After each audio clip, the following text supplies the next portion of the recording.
Vigor no dia 30 de outubro. Para falar um pouquinho mais sobre esse assunto, eu converso agora com a Priscila Pasqualin, advogada responsável pela área de terceiro setor da PLKC Advogados, diretora jurídica do Instituto Reciclar e conselheira fiscal do Instituto de Desenvolvimento do Investimento Social. Como vai, Priscila? Tudo bem? Tudo bem, boa tarde. Obrigada pela gentileza da entrevista. Priscila, o que muda de fato na filantropia, né, com essas novas regras do marco regulatório do terceiro setor que vão entrar em vigor agora nessa quinta-feira, hein? Então, essa legislação, ela visa dar maior transparência para parceria entre a administração pública e as instituições do terceiro setor, dando maior controle da administração pública em relação tanto aos gastos financeiros quanto ao cumprimento de metas quantitativas e qualitativas das instituições sem fins lucrativos nos projetos que forem aprovados. O objetivo dessa medida, então, é ter um controle maior dessas entidades que atuam no terceiro setor, né, Priscila? Exatamente, é um maior controle e uma diminuição da corrupção, reconhecendo, na verdade, o papel estratégico dessas instituições na nossa sociedade. Então, ao longo dessa lei, dá para ver que o governo reconhece o papel fundamental das instituições que são sérias e quer separar o joio do trigo, né? As instituições que são as famosas filantrópicas, né? Das instituições que efetivamente são filantrópicas e sérias. Mas, como toda lei, ela vem com alguns aspectos difíceis de implementar, que podem dificultar um pouco a vida até daquelas instituições um pouco mais sérias que realmente estão cumprindo um papel relevante na sociedade. Dificultar em qual sentido, Priscila?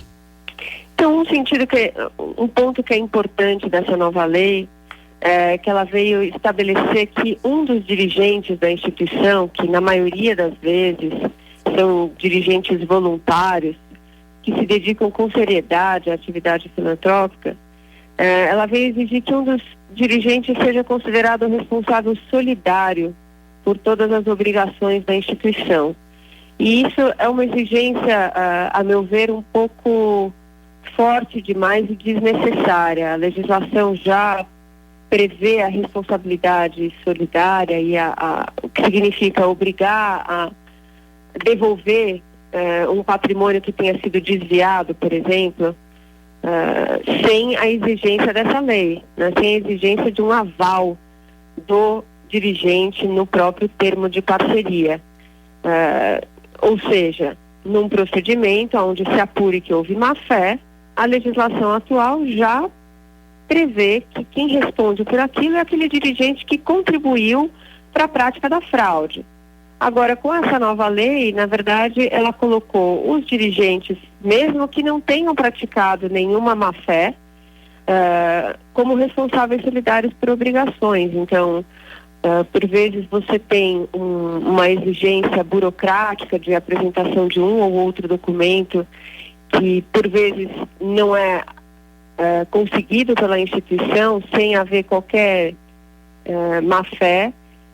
E isso pode levar com que o dirigente seja responsabilizado pessoalmente por um dano que efetivamente ele sequer causou. Então, isso eu acho que é um ponto que dificulta um pouco a vida tanto das instituições quanto do próprio poder público, que pode ter dificuldade em ter dirigentes que queiram efetivamente assinar termos de parceria.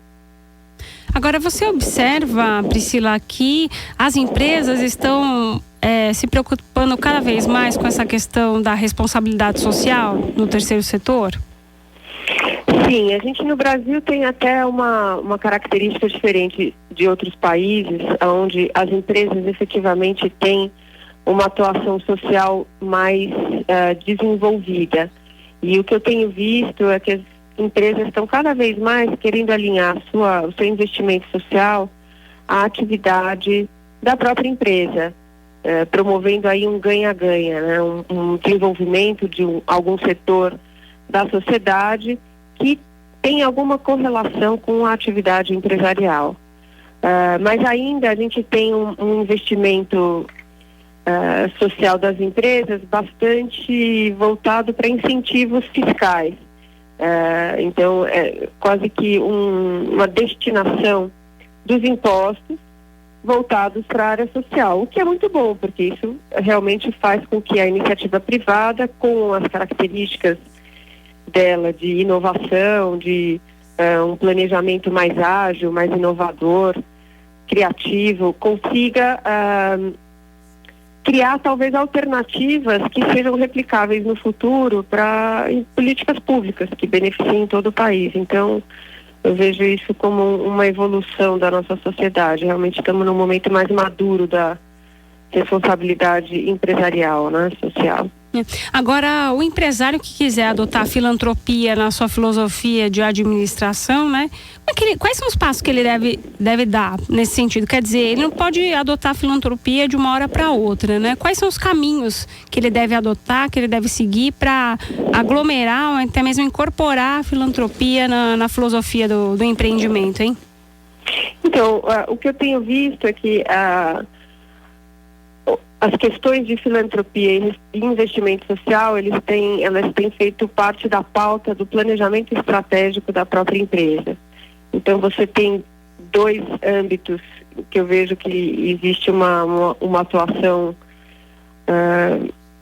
progressiva. Um âmbito é com os colaboradores da própria empresa. Então, envolver mais, cada vez, os colaboradores em atividades voluntárias ou em atividades de destinação de recursos para projetos que a própria empresa tenha avaliado e considerado relevante.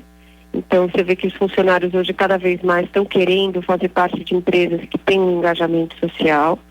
E, ao mesmo tempo, nas discussões de planejamento estratégico empresarial, levar em consideração quais são os impactos da atividade da empresa na sociedade, no seu entorno, e no mercado onde ela atua e de que forma ela pode fazer uma diferença. Então,